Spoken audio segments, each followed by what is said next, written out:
What the baby. set? Oh my god. What's up and welcome back to the channel. This is going to be episode 2 of Grinding the Micro Stakes. Last episode we had a starting bankroll of $704 and we ended with a bankroll of $744, giving us an overall profit of exactly $40. So yeah, not a bad start to the series. We're going to go ahead and find us a fresh table and we'll get started. Alright, jumping back in here on episode 2. It's our first table back. I'm going to have Colin here with me once again. He is sitting right here. Welcome back. Good to be back. Glad we can do it. Yeah. I currently have 3 of a kind. Oh no. Hopefully we can get some more run good today and make some more money. Last session was awesome. Yeah, I'd like to start off at least like the first 5 episodes with some good wins. That'd be cool. Yeah, obviously we both watched the last video through and it was fun to watch. I had fun watching it. That's good to hear. Definitely a little long. It's a commitment, but yeah, you put in the work editing that thing. It took forever, bro. Alright, so I figured I would jump in here since I can't talk about the hands in real time with Colin on the table with me. Figured I would just jump in and out here and just kind of give my thought process on the hand so it's a little informational at the same time. Alright, so here we have 2 limpers and then we have a raise from the hijack and then the cutoff gets out the way and then Colin 3 bets to 20 big blinds. I have King Jack offsuit in the big blind. With this much pre-flop action, I still have 2 people that limped behind me. I mean, it's not likely that they're very strong, but there's always a chance that they're trapping, but it is 2 more players that act behind me. So with that much aggression, King Jack offsuit just isn't the best. I'm going to be playing out of position. I'll be acting before every other player on the table, unless Tommy John here calls. But maybe if I was suited, I'd be a little more willing to see a flop. With that big of a raise, I mean, Colin could be opening a little wider here since he is in the button. He has position on the entire table. I pretty much have to hit a good flop here, but I'm still beat by hands like ace king, king queen. I'm in terrible shape against pocket kings, pocket aces. So with all that being said, we're just gonna fold our hand and get out of the way and see what happens. So both the limpers end up folding and the hijack makes the call and we go to a flop of 9 deuce 8 rainbow, which I am pretty happy to see. So they both end up checking flop and then betting turn, and then they both check it down on the river. Colin flips over King Jack offsuit, and Rooster's gonna take it down with ace high with an ace 10 suited.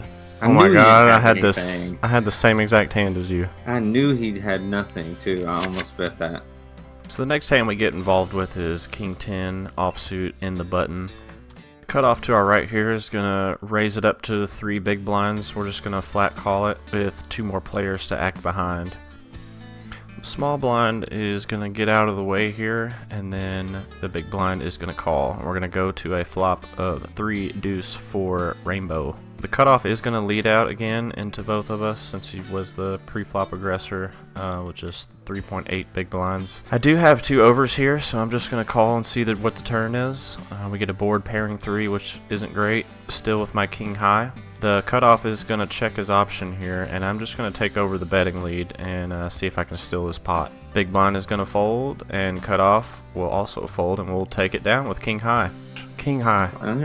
I was about to say, I have deuce 4 in my hand, so I was wondering what in the world you all had. I folded deuce 4. I was like, oh my gosh. A couple hands later, we get dealt ace jack of clubs in the hijack, so we go ahead and make a standard raise of 4 big blinds after it folds to us. We're going to go 4 ways to a flop of ace deuce 9 rainbow. Big blind is actually going to fire out here and bet 10 big blinds. We're just going to make the call because we have 2 players behind us and we don't want to scare anybody else off. On the turn we get a 6 of clubs, and here I'm just hoping he continues to fire. I'm just going to call him down, and then the river we get a really nice 2 pair with ace jack. He finally checks it to me, so I think he just lost a lot of value here, probably with the 9 or a weaker ace that just wants to get to showdown at this point. So when he checks it to me, I'm pretty certain I have the best hand here, so I'm definitely going to go for some value. I was thinking about doing 75% of the pot bet, and then finally decided just to go half pot just to keep, if he does have a 9 or a worse ace, definitely want him to call. And he ends up flipping over queen 9, and we're going to take it down with the 2-pair ace-jack. Very nice. And in that hand, I had folded 9 deuce. Oh, Of course, I would have made it very expensive before the jack ever got there. Yeah, the river. Let's go. Yeah, good win there. That's a good start. Good start so far. Yeah, we're both up. Can't complain. Ooh, I gotta pick a villain. I need somebody to just target the whole counterplay. It's my favorite thing to do. No one's really made me mad yet. Brewster's Wag just makes me mad because of his name. Now look at him. Yeah, target acquired. Next hand we play is 7-9 of hearts in the button. It's going to fold to us, and then we're just going to go ahead and raise it up. Standard 4 big blind as usual when it folds to us. And we get 1 caller from the big blind. We see a flop of 8 ace 3 with 2 spades. In this situation, I really like to just c-bet a lot of my hands in position, especially when they check it to me. I don't think he's going to check an ace here, so I'm going to rep my range since I was the pre-flop aggressor, and I'm going to c-bet here for 6 big blinds, a good chunk of the pot, and he is going to quickly fold, and we're going to take down the pot with 9 high. Next up, we get pocket aces in the small blind. Under the gun is going to go ahead and raise it up to 4 big blinds. We're going to get 3 more callers, and the action is on us. So we're definitely going to go for a big raise here. There's a lot of dead money out on the table, and I want to target any weaker hands to just go ahead and fold out their bets. Ideally, I would like at least 1 caller, but at these stakes, it tends to happen that basically once somebody's already put money in the pot, they're going to continue to call unless you make it gigantic. But we're going to bet out for 20 big blinds here, about a pot size raise. So we are going to get 3 callers here, and we are going to go 4 ways to a flop. Pretty good with 5 king deuce rainbow. This pot is pretty bloated so far to $9 pre-flop. So I'm going to bet about half pot, keep any kings in there. Really shouldn't be any 5s or deuces in their hand with the pre-flop action we had. So just wanting the king to call me here and stay in, but unfortunately everybody's going to fold, and we're at least going to take down a really nice pot, $9. Oh my course, dude, it crossed my mind too, and I was just like, you know what, I'm just gonna. Oh, perfect with that much money out there. I was on a hard draw. I needed 2 hearts on the flop, and I would have called. Yeah, I was hoping somebody had a king. And queen 9 of hearts. So this hand we get involved with, we get ace 4 offsuit in the big blind. There's 2 limpers, and then the cutoff is going to raise to 3 big blinds, and the small blind's going to call. So I thought about folding there for a second, but with the ace, we're just going to see a flop for a good price. So we're going 5 ways to the flop here with jack, 8, king, and 2 diamonds. We're just going to check our option in early position here, and then we're going to be facing a bet of 9.3 big blinds. Pretty much just drawing to an ace here with a terrible kicker, so we are just going to fold. Here we get the beautiful ace-king offsuit in middle position. Colin is in under the gun here, and he is going to raise it. Now, he did just run into a couple of really bad coolers, so knowing that, I think he could be opening a little bit wider here. It's already a pretty big raise from under the gun, so I'm just going to flat call here and not consider a raise. Everybody else is going to get out of the way, and we're going to go heads up to a flop of 5-9 queen with 2 diamonds. He does check it right over to us, and looking back here, I probably should have just continued with a bet of around half pot just to put pressure on any weaker hands that didn't hit the flop at all, but I do decide just to check back. The turn is the jack of spades, and Colin is going to check it over again to us here. So this is the same situation where, looking back, I probably should have just went ahead and continued betting just to put pressure on any weaker hands that don't have any draws or anything here. Basically letting him see free cards if he is chasing a draw or something like that. But this is my good friend, and we do play a lot of hands together, so there's always a possibility he could be trapping me here, so I do just decide to check back and see a river. We do hit the king on the river, but it's not the best because it is a very connected card. But when Colin bets out here for such a small bet, I'm just going to have to be forced to call because I have the best king with the best kicker. He could have hit the king on the river and just trying to get a little bit of value, but he's going to flip over ace 6 for a bluff with ace high, and we're going to take it down. In the very next hand, we get dealt king jack of clubs in early position, so we're just going to make a standard raise of 4 big blinds. We are going to get 3 callers and go 4 ways to a flop of 7-5 queen. It's going to check to us, and we're just going to check our options, see a turn, which is the 3 of spades. It's going to check to us again. We're just going to continue to check with our king high since we are sole multi-ways. And we are going to bink the jack on the river here, so I'm going to go for a little bit of value. I don't think anybody would have a queen here and just check through it that many times, so we're going to get 1 caller, and he's going to turn over another jack, so we have him outkicked with the king, and a good pot there to bring us up to a stack of 400 big blinds. What a perfect river card to get a little bit of more value. Oh yeah. Alright, we've moved seats. I stood up at a cocktail, sat back down. This is an interesting one where we get king 8 in the big blind. Under the gun's going to raise to 4 big blinds, and everybody's going to call except for Colin. So I'm pretty priced in here just to see a flop. I'm calling 3 big blinds into 29, so flop is pretty good with 9 king jack rainbow. I have top pair with not the best kicker, but not the worst either. I think about going for a bet here, but with so many people in the pot, it's just pretty scary because there's a lot more 2-pair potentials and straight connectors, stuff like that. The small blind bets out here in front of me after the 6 of spades on the turn. I'm just going to call with top pair. The queen is a terrible card on the river because it brings 4 to the straight on the board, so any 10 completes a straight, so we're going to check down our option, and he goes for a really large bet here, so we're pretty much forced to fold.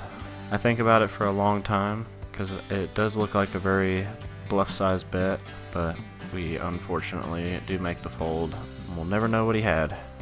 We lose a couple really small pots, and then we get dealt jack 10 in the cutoff. There's 2 limps to us, and we raise it to 4 big blinds. Now, looking back at this, I definitely should have raised it to probably about 7 big blinds. But we get 3 callers and go to a flop of 4, 5, 9 rainbow. It is going to check all the way around, and we are going to hit the 10 on the turn. It's going to check all the way around back to me, so I'm going to start betting for value here with a 50% pot bet. We get 1 caller and go to a river, which is the 9 of diamonds.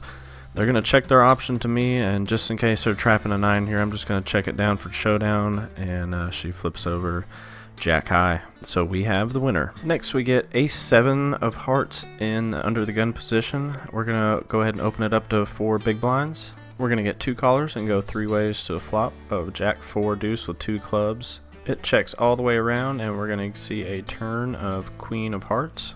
It's going to check all the way around again, and then we will see the river with the 6 of hearts. And at this point, it checks to me again, and I'm just going to go out for a bet here to try and win. I think my ace high is going to be good here, unless they just happen to hit a 6 on the river. But they both fold, and we take down a small pot. We fold out for quite a while, and we finally get a playable hand with king 10 offsuit in early position. We're going to open raise to 4 big blinds.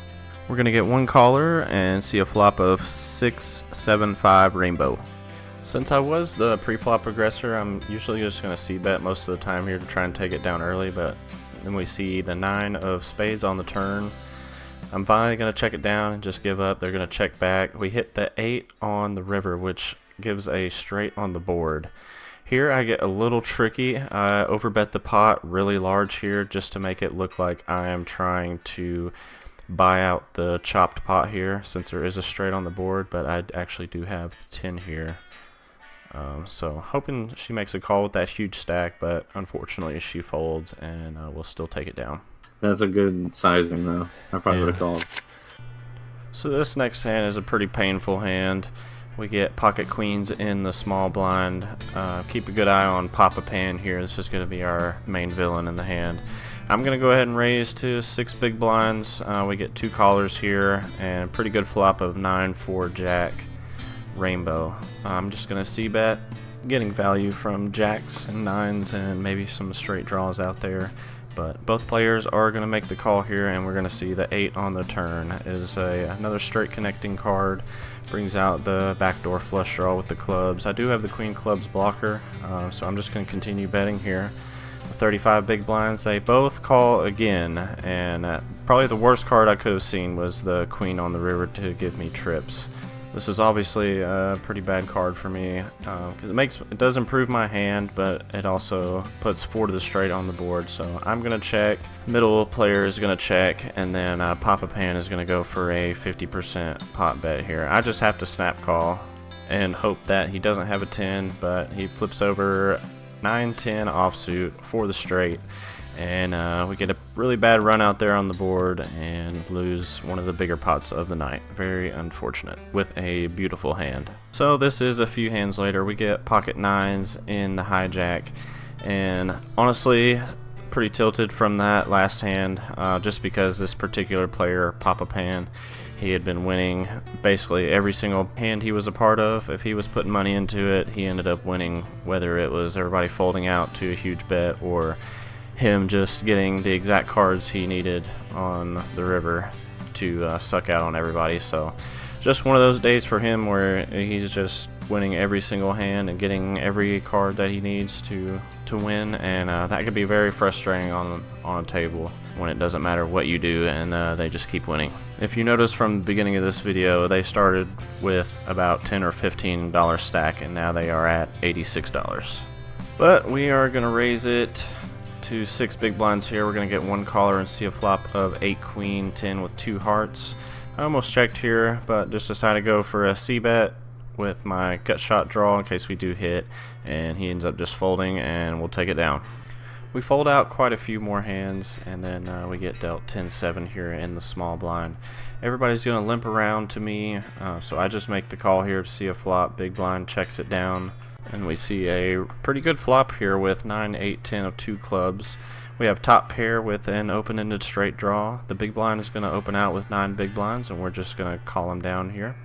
We do hit the straight on the turn here with the 6. We're going to check it down for deception and let him fire back out again. We go for the re-raise here. Just put the rest of his stack all in. He's going to call with Jack 10 top pair, and we are going to collect his money. Queen would have crushed you. Yeah, probably would have flipped the table. Way to go. Way to go. We're back. Oh! I just meant to call that. Oh, when I went to grab my mouse, I moved it. I have a good hand. That makes you feel better. That'll be a terrible flop. I had ace queen. I had queen 8 suited. The next decent hand we get is king queen in the small blind. Colin is going to limp under the gun here, and the button is going to raise it to 3 big blinds. I'm definitely going to call here, even though I'm in the small blind. It's pretty cheap, so we're going to see a flop. We hit middle pair with the queen. We're just going to check since we're 4 ways in the worst position. Colin's going to bet out for 7.5 big blinds.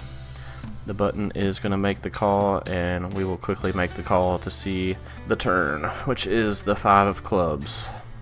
We go ahead and check it over. Colin also checks from under the gun, and dealer is going to also check. So here I'm thinking it's very unlikely they have an ace, so I think my queen is pretty good here. So I'm just going to bet out for a little bit of value, see if anybody has a 9 or a king high type of hand.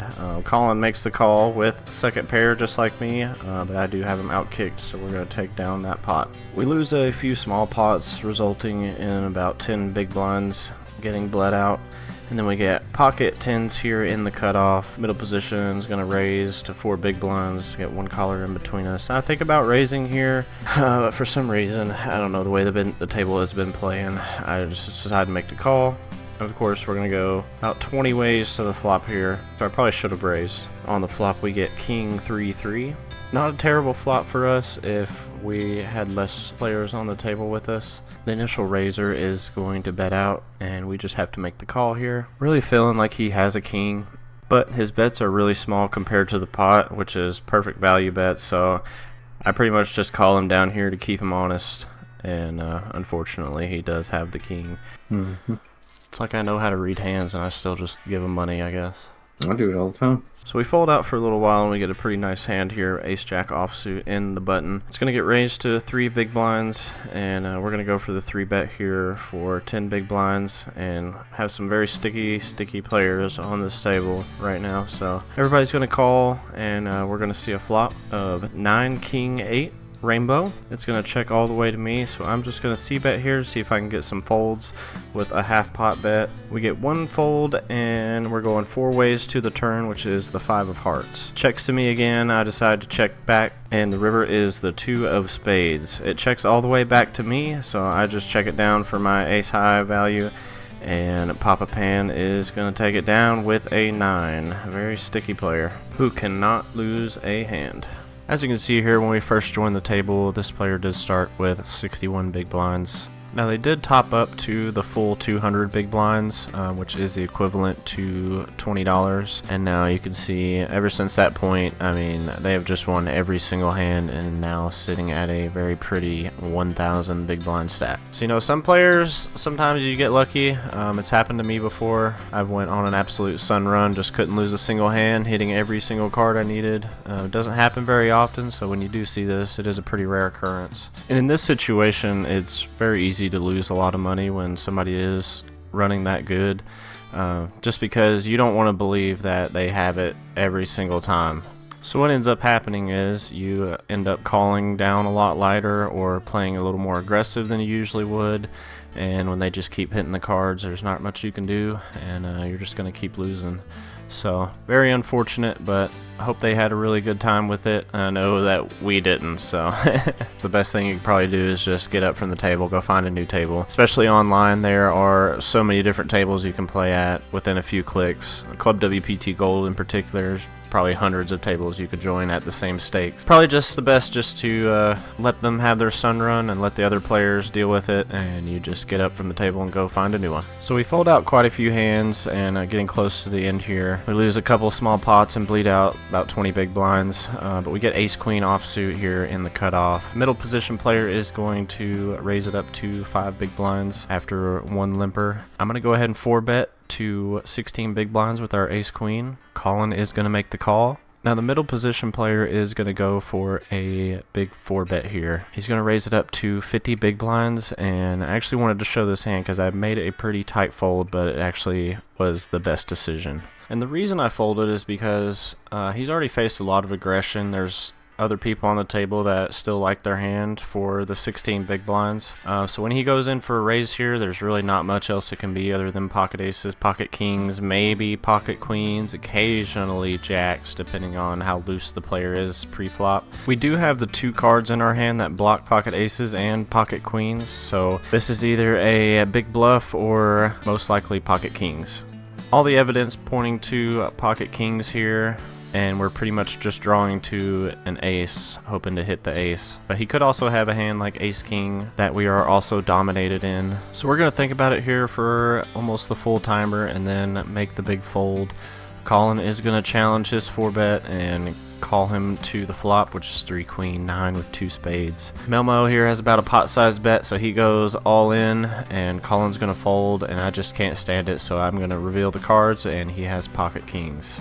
So if I make the pre-flop call there for the 50 big blinds and see this flop of 3 queen 9, I'm definitely going to just call him down for the rest of his stack and lose the rest of mine unless we get, you know, a couple lucky runouts. But most of the time he's going to be the big favorite here and he will win majority of the time. So really glad we folded out of that one, even though it hurt to do. Thank goodness. Dang. For an absolute fold. I had ace queen and flopped the queen. I mean, that's a really good fold. If I would have seen that flop, I would have been all in with him for sure. Oh, for sure, because you're the best kicker. Alright, so this is going to be the last interesting hand of the video. After that ace queen, we pretty much just fold out quite a few hands and we lose a few smaller pots. So we are below the starting stack now. But we get pocket eights here under the gun, and the reason you see that one big blind out in front of me is just because I think I moved seats. As you can see, our friend here, Papa Pan, is up to 1,130 big blinds. So we're going to raise it up here to 5 big blinds, and you guessed it, who else? Papa Pan. They're going to raise it up to 20 big blinds, and we're just going to make the call because I just cannot believe that she has the cards that she says she does every single hand. I don't know if it's a she or a he. It's Papa Pan, but it's got a girl avatar. I don't know why dudes do this, but for some reason they like choosing female avatars. But anyway, They're going to lead out for a 22 big blind bet, and I really don't know what to make of this, but looking back at it, definitely wasn't thinking straight in the moment. There is a 10 out there that she could have just hit a 10. She could have a set with 7s. There's a lot of combinations she could have had. I just really didn't want to fold just because of what I said previously. So when she bets out here for 44 big blinds, I just cannot believe her. So I jam my entire stack, and she snap calls with, of course, the pocket aces. So we're drawing to 2 outs with the 8, and unfortunately do not hit it on the river, and we get cleaned for our whole stack. So yeah, obviously played that hand terrible there. Definitely playing a little tilted with this player in particular, just because it's hard to believe that somebody can run that damn good. But there was definitely no need to jam the rest of my stack there. Probably should have just folded on the flop and believed her story. But poker is a very challenging mental game, and that's probably one of the hardest parts about it, is just trying to continue to make good plays and make the right decisions, even if other actions on the table are swaying your decisions. Alright, so to recap this episode, we had a starting bankroll of $744, and we are ending with a bankroll of $721. That gives us an overall loss of $23 over 2 hours played. For the series totals, we have an overall profit of $17, and we have played a total of 5 hours. But that's going to do it for me for now, and I'll see you next time.